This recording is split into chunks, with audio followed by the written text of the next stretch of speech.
Morning students, आप सभी का स्वागत है।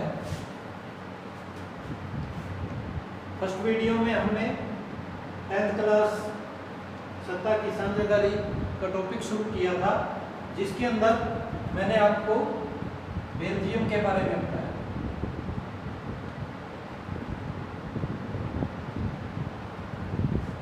कि सत्ता की साझेदारी यानी शासन के अंदर सभी की हिस्सेदारी, वहां पर दो भाषा बोलने वाले लोग सबसे ज्यादा थे, डच भाषा बोलने वाले और फ्रेंच भाषा बोलने वाले। डच भाषा बोलने वाले लोगों की संख्या अधिक थी, जिसके कारण जो राजनीतिक पावर है वो किसके हाथों में आती, हर बार डच भाषा बोलने वाले लोगों के हाथ में आती, और फ्रेंच भाषा बोलने वाले लोगों के साथ वो बराबर का व्यवहार नहीं करते थे, उनको अधिकार नहीं दिए जाते थे। तो इसके लिए 4 संशोधन किए उन्होंने वहाँ पे संविधान के अंदर, वो सभी लोगों को बराबर का मौका दिया गया, सभी लोगों को सरकार के अंदर हिस्सेदार बनाया गया, वहाँ पे शांति स्थापित। दूसरा इसके अंदर था जो टॉपिक था, दूसरा बेल्जियम के अलावा एक और देश है जिसका उदाहरण इसके अंदर लिया गया है, वो है श्रीलंका। कि श्रीलंका के अंदर क्या परिस्थितियां थी या उन्होंने इसके लिए क्या फिर कदम उठाए, वहां पे अब क्या स्थिति है। श्रीलंका ये देश बना था 1948 में। कब बना? 1948। जब ये देश 1948 में बना, ये हमारे भारत देश के दक्षिण में है, तो वहां पर सबसे ज्यादा है जो लोग हैं वो सिएनी भाषा बोलने वाले लोग, ये हैं 74%। यानी श्रीलंका में रहने वाले 74% लोग सिएनी भाषा बोलते हैं। दूसरा तमिल, ये कितने हैं? 18%। यानी 18% लोग वहां पे क्या बोलते हैं, कौन सी भाषा बोलते हैं? तमिल भाषा बोलते हैं। तमिल भी वहां पर 2 प्रकार के तमिल लोग पाए जाते हैं, जो वहां के मूल निवासी हैं, इसमें से जो वहां के मूल निवासी हैं वो है 15% और 3% भारतीय तमिल हैं।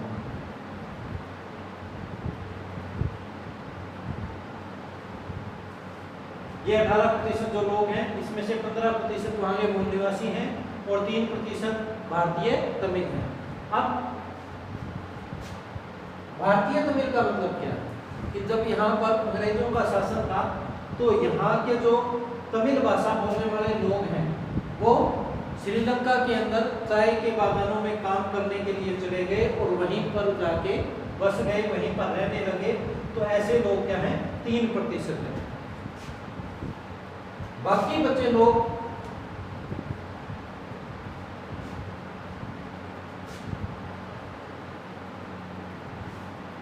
ईसाई हैं, यानी 8%। 8% लोग वो हैं जो ईसाई धर्म को मानते हैं, और ये लोग दोनों भाषाएं बोलते हैं, सिएनी को भाषा भी बोलते हैं और ये तमिल भाषा भी बोलते हैं।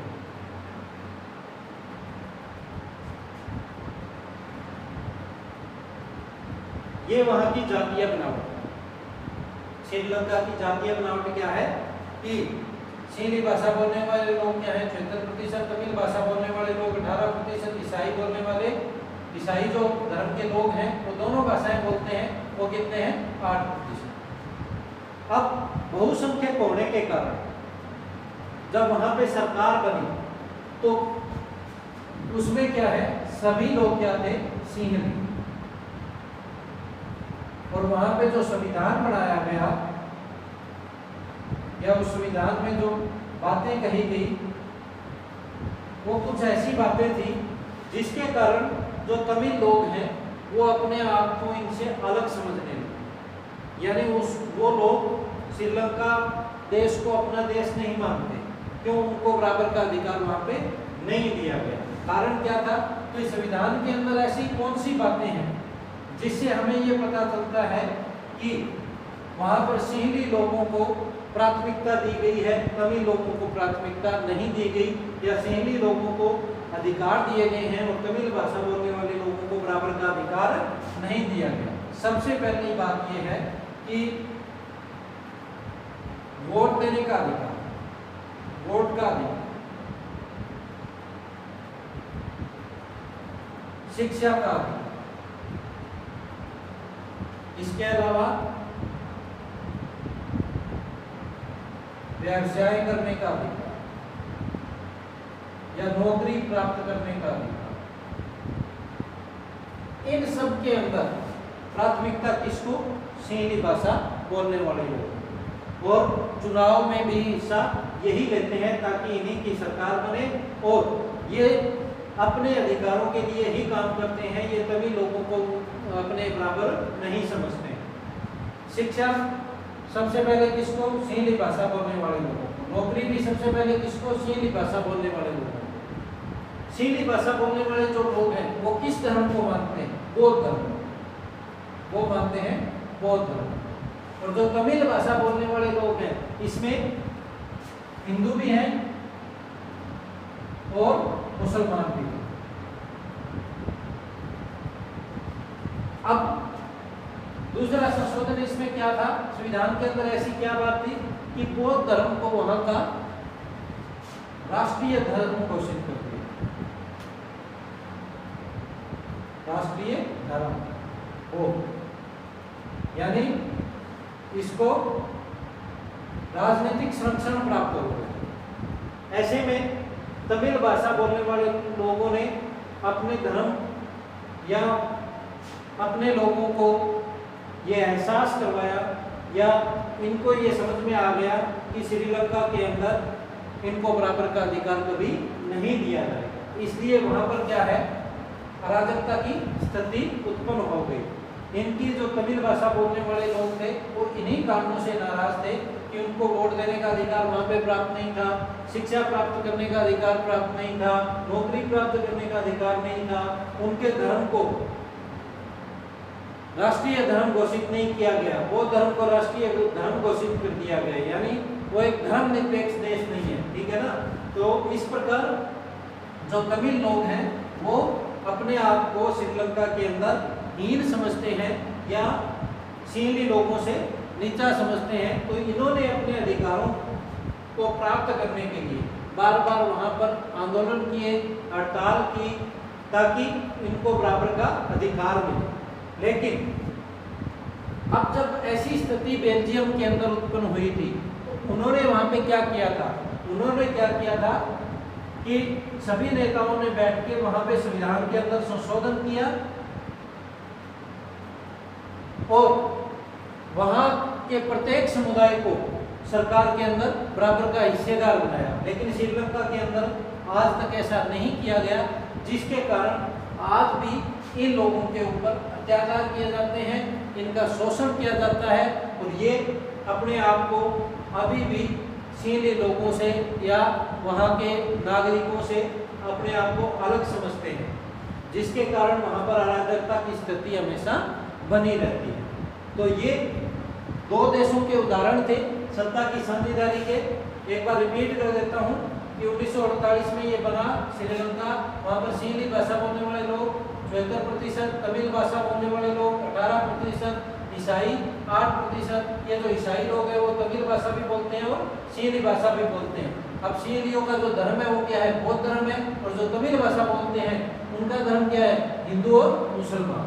अब इन्होंने क्या किया? तमिल लोगों को ऐसा क्या महसूस हुआ वहाँ पे कि वो अपने आप को अलग समझने लगे, तो उन्हें वोट देने का अधिकार नहीं, शिक्षा प्राप्त करने का अधिकार नहीं, व्यवसाय नहीं कर सकते, नौकरी प्राप्त नहीं कर सकते, और राष्ट्रीय धर्म किसको बना दिया? बौद्ध धर्म को बना दिया, जिसके कारण ये अपने आप को वहाँ पर अलग समझने लगे, अलगाव महसूस करने लगे, जिससे वहाँ पे अराजकता की स्थिति उत्पन्न हो गई। ये अपने अधिकारों के लिए आज भी वहाँ पे लड़ रहे हैं, आंदोलन कर रहे हैं, हड़ताल कर रहे हैं। टॉपिक था अपना सत्ता की साझेदारी। दो क्वेश्चन मैंने कल आपको बताए थे। तीसरा क्वेश्चन यहाँ पे बनता है कि श्रीलंका की जातीय बनावट बताओ। चौथा क्वेश्चन बनता है कि तमिल लोग श्रीलंका के अंदर अपने आप को अलग महसूस क्यों करते थे, या इनके मन में क्या तनाव था ऐसा, तो उनके बारे में बताना है। ये 4-5 क्वेश्चन इसके अंदर बनते हैं। इसके अलावा छोटे क्वेश्चन बन जाते हैं कि श्रीलंका के अंदर कितने प्रतिशत लोग सीली लोग हैं, कितने तमिल भाषा बोलने वाले लोग हैं। आपको पूरा टॉपिक समझ में आ गया होगा कि सत्ता की साझेदारी क्यों आवश्यक है। एक देश जिसका नाम है बेल्जियम,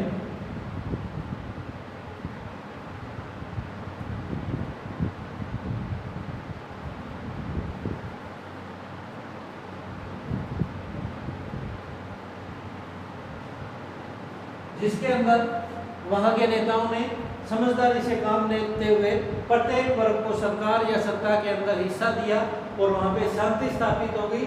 दूसरी तरफ श्रीलंका, जहां पर आज भी दोनों वर्गों को बराबर नहीं समझा जाता, सिर्फ सीली समुदाय को प्राथमिकता दी जाती है, तो ऐसे में वहां पर आज भी शांति स्थापित नहीं हो पाई है। तो अगर सत्ता की साझेदारी नहीं होगी, सत्ता में सभी वहां पर किसी भी देश में प्रत्येक वर्ग प्रत्येक समुदाय को बराबर का हिस्सा नहीं मिलेगा, उनको वोट डालने का अधिकार नहीं मिलेगा, चुनाव लड़ने का अधिकार नहीं मिलेगा, नौकरी में बराबर का दर्जा नहीं मिलेगा, शिक्षा प्राप्त करने का मौका नहीं मिलेगा, तो ऐसे में वो देश विकास नहीं कर सकता। इसके लिए जरूरी है कि वहाँ की शासन या सत्ता या सरकार के अंदर सभी लोगों का बराबर का हिस्सा हो, वो अपनी भागीदारी उसमें निभाएं, ताकि वो लोग उस देश के नागरिक बनने में गौरव महसूस करें और उसके विकास में अपना योगदान दें। टॉपिक पूरा होता है, पूरा चैप्टर कंप्लीट होता है सत्ता की साझेदारी। नेक्स्ट वीडियो के अंदर एसएस का दूसरा चैप्टर करेंगे। ये आपको अच्छे से समझ में आ गया होगा, और किसी को कोई प्रॉब्लम है तो आप मेरे को कॉल कर सकते हो या व्हाट्सएप पे मैसेज कर सकते हो। Thank you.